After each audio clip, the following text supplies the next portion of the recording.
اپنے مسائل کو حل کرنے کے لیے سبسکرائب کریں آپ کے مسائل کا حل۔ پانی پر دم کرنے کا شرعی حکم، کیا پانی پر دم کر سکتے ہیں؟ اگر ہاں تو میں نے سنا ہے کہ نبی کریم صلی اللہ علیہ وسلم نے کھانے پینے کی چیزوں پر پھونکنا سے منع کیا، یعنی آپ نے فرمایا کہ کھانے پینے کی چیزوں پر پھونکنا نہیں چاہیے۔ اس بارے میں وضاحت فرما دیں شاکر کشمیر سے۔ جناب شاکر صاحب، جو اشکال آپ کو ہے وہی مجھے بھی ہے۔ ہمارے ہاں رواج تو ہے کہ پانی پر دم کر کے مریض کو پلایا جاتا ہے، تو مریض پہ پانی پہ دم کر کے بہانا یا چھینٹے لگانا، اس پہ تو ہمیں آثار ملتے ہیں۔ ایک ابو داؤد کی ایک ضعیف روایت بھی ملتی ہے اس بارے میں کہ نبی نے وہ دم کر کے پانی ان کے اوپر ڈالا ہے۔ چلیں اس بارے میں ضعیف روایت نہ بھی ملے یا کوئی بھی روایت نہ ہو تو فی نفسی ایک جائز عمل ہے۔ رقیہ کے لیے کوئی ثبوت کی ضرورت نہیں ہوتی کہ وہ حدیث سے ثابت ہی ہو، وہ تو کلام اللہ سے یا ذکر اللہ سے ایک یوں سمجھیں کہ تبرک ہے، برکت حاصل کرنا ہے۔ اب برکت براہ راست پھونک لگا کے بھی ہو سکتی ہے، پانی پہ دم کر کے وہ پانی مریض کے اوپر ڈالنے سے بھی ہو سکتی ہے۔ تو لیکن اصل مسئلہ پانی پہ دم کر کے پانی چھینٹے مارنے کا یا پانی مریض کے اوپر ڈالنے کا نہیں ہے۔ اصل مسئلہ یہ ہے کہ پانی پہ دم کر کے یعنی پھونک لگا کے آپ رقیہ کریں اور وہ پانی مریض کو پلانا۔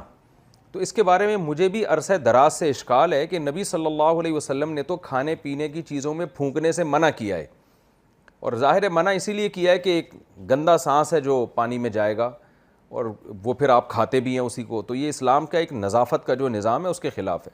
اگرچہ جمہور فقہا کے نزدیک یہ نہیں تنزیہی ہے، تنزیہ کا مطلب یہ کراہت ہے، کوئی حرام نہیں ہے، یہ صفائی ستھرائی کے لیے نبی صلی اللہ علیہ وسلم نے حکم دیا ہے کہ اسلام ایک گندگی کو پسند نہیں کرتا۔ جب آپ منہ سے سانس نکال رہے ہیں تو کاربن ڈائی آکسائڈ نکل رہی ہے، وہ پانی میں جائے اور جو ہے وہ کھانے میں جائے تو یہ اس کے کراہت بہرحال ہے اس میں۔ تو لیکن اتنی بات تو ہے نا کہ کراہت تو آ گئی نا اس میں، تو اب چاہے اس پہ آپ فاتحہ دم کریں یا قرآن کی صورتیں دم کریں۔ تو عرصہ دراز سے مجھے اشکال ہے، تو اصحاب علم، دیگر اصحاب علم سے آپ رجوع کریں اس بارے میں، اگر کوئی دلیل ملتی ہے یا کوئی صحابہ کے آثار وغیرہ ملتے ہیں تو مجھے بھی آپ بتائیں۔ میں نے جو سرسری تحقیق کی ہے تو سرسری تلاش سے مجھے نہیں ملا، اور کوئی مسئلہ اتنی اہم نوعیت کا ہے نہیں کہ میں بہت زیادہ اس میں گھس کے تحقیق کروں۔ کبھی موقع ملا تو انشاءاللہ بہت زیادہ گھس کے تحقیق کر لوں گا، لیکن تاحال مجھے بھی یہ اشکال بہرحال ہے کہ کھانے پینے کی چیزوں پہ نبی نے پھونک لگانے سے منع کیا ہے، تو ہم رقیہ میں پھونک لگا کے مریض کو وہ پانی پلاتے ہیں تو بہرحال کراہت تو ہو گئی نا اس میں۔ تو وہ طریقہ کیوں اختیار نہیں کیا جائے جو بالکل بے غبار ہے؟ وہ بے غبار طریقہ کیا ہے بھائی؟ پانی پہ پھونک لگا کے مریض پہ پانی کی چھینٹیں ماری جائیں یا پانی اس پہ اوپر ڈالا جائے یا ڈائریکٹ مریض پہ پھونک لگا دیں، تو یہ طریقہ سنت کے زیادہ قریب ہے۔ دم کیا ہوا پانی استعمال کرنا۔ مدرسۃ البنات میں ختم بخاری شریف کے وقت مولانا صاحب کی طرف سے دم کیا ہوا پانی ملتا ہے، کیا ہم وہ پانی استعمال کر سکتے ہیں؟ یہ بھی بتا دیں کہ کسی کا دم کیا ہوا پانی استعمال کرنا درست ہے؟ ارم یوسف انڈیا سے۔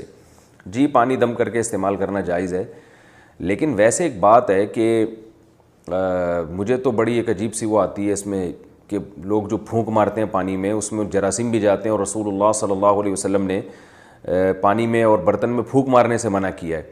تو اور اس کی وجہ یہی ہے کہ جب آپ پانی میں پھونک ماریں گے تو جمس جائیں گے اس میں۔ تو ٹھیک ہے، ایک رقیہ کے طور پر، دم کے طور پر، برکت کے لیے پانی میں پھونک مار کر اس کو پینا یا چھڑکاؤ کرنا یہ جائز ہے، اور رقیہ کے لیے دلیل کی بھی ضرورت نہیں ہوتی، کوئی بھی چیز بطور دم کے یا بطور تبرک کے کوئی عمل کیا جا سکتا ہے۔ لیکن یہ کہ یہ ویسے اس کے خلاف معلوم ہوتا ہے اس کو اس ایسے پانی کو پینا، اور ویسے بھی ایک نامحرم لڑکیوں کا ایک نامحرم مرد کے دم کیے ہوئے پانی کو کثرت سے استعمال کرنے میں اور تھوڑی ایک حیا کے خلاف یہ بات معلوم ہوتی ہے۔ تو اگر کوئی بوڑھے استاذ ہیں پھر تو ٹھیک ہے، لیکن جوان استاذ سے تھوڑا احتیاط تو یہ لازم ہے۔ جائز ناجائز کی بات نہیں کر رہا، جائز تو ہے، بہتر اور حیا کے جو زیادہ قریب بات ہے اس کی بات کر رہا ہوں۔ جائز ہے، حیا کے زیادہ قریب بات یہ ہے، اور یعنی ایک یوں سمجھے کہ ایک انسان کی طبیعت میں جو سلامتی ہوتی ہے کہ اس کو گھن آتی ہے ایک چیز سے، اس کا بھی تقاضا یہ ہے کہ پھونکے لگا ہوا پانی کم از کم پینے سے اعتراض کرنا چاہیے، باقی جائز ہے۔ بہتر یہی ہے کہ جو چیزیں احادیث سے ثابت ہیں ان کو فالو کیا جائے نا رقیہ میں. سورہ فاتحہ، سورہ فلق، سورہ ناس پڑھا کریں رات کو سونے سے پہلے. سورہ فلق، سورہ ناس پڑھ کے پھونک ماریں، ہاتھ پہ دم کریں 3 دفعہ پورے جسم پہ پھیریں.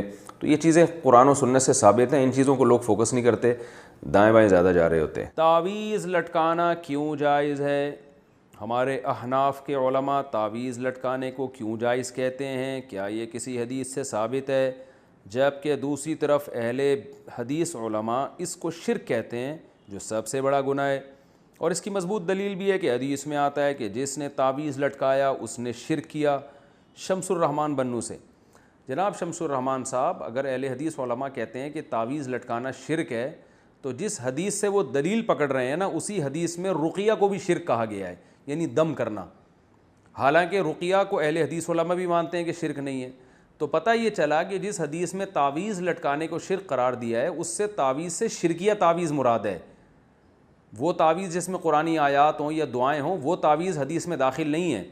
کیونکہ رقیہ بھی جیسے شرکیہ بھی ہوتا ہے اور جائز رقیہ کہتے ہیں دم کرنا، تو رقیہ بھی جائز بھی ہوتا ہے، شرکیہ رقیہ بھی ہوتا ہے. تو اسی طرح تعویذ بھی جائز بھی ہوتا ہے، شرکیہ بھی ہوتا ہے. تو اہل حدیث علماء جس حدیث سے استدلال کر کے ہر قسم کے تعویذ کو شرک کہہ رہے ہیں نا، اسی حدیث سے پھر تو ہر قسم کا دم درود بھی شرک ہو جائے گا، حالانکہ ایسا نہیں ہے. تو جیسے رقیہ کی 2 قسمیں ہیں، اسی طرح تعویذ کی بھی 2 قسمیں ہیں. اور ویسے بھی کامن سینس کی بات ہے کہ اگر ایک آدمی کسی پرچی پہ یا اللہ مدد لکھتا ہے، صرف یا اللہ مدد کہتا ہے، صرف اللہ سے مدد مانگی جائے گی، یا اللہ مدد، اور وہ کسی کے گلے میں لٹکا دیتا ہے، تو یہ شرک کہاں سے ہو گیا؟ یہ تو عین توحید ہے کہ وہ صرف اللہ سے مدد نہ صرف زبان سے مانگ رہا ہے بلکہ ریٹن میں لکھ کے اس پہ مہر ثبت کر رہا ہے. تو یہ کامن سینس کے بھی خلاف ہے کہ ہر قسم کی تعویذ کو شرک قرار دیا جائے. باقی تعویذ کے جواز کے دلائل کیا ہیں، اس پر میں مستقل کلپ ریکارڈ کروا چکا ہوں، میں اس کو ابھی ریپیٹ نہیں کروں گا. پھر بھی ایک بات ضرور ہے کہ یہ عمل پسندیدہ نہیں ہے. بہرحال یہ ذہن میں رکھیں، اللہ سے مدد مانگیں زبان سے، پرچی لکھ کے لٹکانے کی کیا ضرورت ہے، بس زبان سے مدد مانگیں، اس کی زیادہ فضیلت ہے، دعا کی فضیلت ہے. جو لوگ تعویذ گنڈوں میں پڑھتے ہیں تو وہ میں نے دیکھا ہے ان کا ایمان بہرحال کمزور ہو جاتا ہے اور وہ اسی میں لگے رہتے ہیں.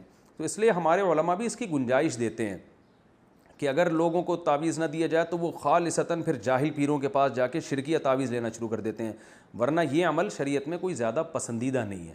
نبی صلی اللہ علیہ وسلم نے فرمایا میری امت کے 70,000 لوگ ایسے بغیر حساب کتاب کے جنت میں داخل ہوں گے جو تعویذ اور رقیہ وغیرہ سے بچا کرتے تھے. تو امام نووی رحمہ اللہ نے اس کی تشریح میں لکھا ہے کہ جو جائز تعویذ سے بھی بچتے ہیں وہ اس میں داخل ہیں. بہرحال تشریح میں حدیث کی اختلاف ہے. تو الحمدللہ میرا اپنا عمل یہ ہے کہ کیسی گھر میں بیماری آ جائے، کچھ بھی ہو جائے، میں الحمدللہ کبھی پرچی نہیں لٹکاتا، نہ بچوں کو میں نے کبھی تعویذ لٹکانے دیا ہے. میرا اپنا ذاتی عمل یہی ہے کہ کوئی بہت مجبور ہوگا تعویذ مانگے گا تو میں اس کو لکھ کے دے دیتا ہوں، کیونکہ کمزور ایمان والے لوگ ہیں، تو نہیں دو تو کہیں شرکیہ تعویذ نہ لے جا کے. اپنا عمل یہ ہے کہ میرے جتنے بچے ہیں، میں خود بھی، گھر والے بھی، میں کبھی کسی کو تعویذ نہیں پہننے دیتا. اس کو میرے ہاں تو ایسا ہے جیسے یہ پتہ نہیں کتنا بڑا جرم کر لیا کہ بھائی ہم کیوں ان چکروں تعویذ گنڈوں میں پلیتوں ان چکروں میں کیوں پڑیں. کوئی میں کبھی دیکھتا ہوں بچے اپنے ننیال گئے کہیں، کوئی پرچی تعویذ لٹکا کے لے آیا، ادھر ہی میں ایسے پکڑ کے ایسے کھینچتا ہوں اس کو، بولتا ہوں کچھ بھی ہو جائے، بھلے جن چڑیل بھوت ہی آ جائے، اللہ نہ کرے بھوت بھی آ جائے گا پھر بھی تعویذ نہیں لٹکانا، جاؤ ایسی کی تیسی. ایسے انسان تمیز زندگی گزارے، کچھ نہیں ہوتا انشاءاللہ کوئی جن چڑیل بھوت. اور پھر جن چڑیل بھوت خود ہی اپنا راستہ تبدیل کر لیتے ہیں، آتے ہی نہیں. وہ دیکھتے ہیں ایسے لوگوں کو جو اس قسم کے کمزور ایمان ہوتا ہے نا، وہیں زیادہ آتے ہیں. تو ان چکروں میں نہ پڑیں. جو سنت عمل ہے، سورہ فلق، سورہ ناس رات کو ہاتھ پہ دم کر کے اپنے اوپر پھیر لیا کریں، بچوں پہ پھیر لیا کریں. مشہور دعا ہے اعوذ بکلمات اللہ التامہ من کل شیطان وہامہ ومن کل عین لامہ.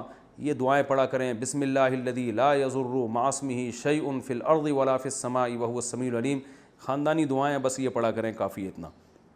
اللہ تعالیٰ عمل کی توفیق عطا فرمائے.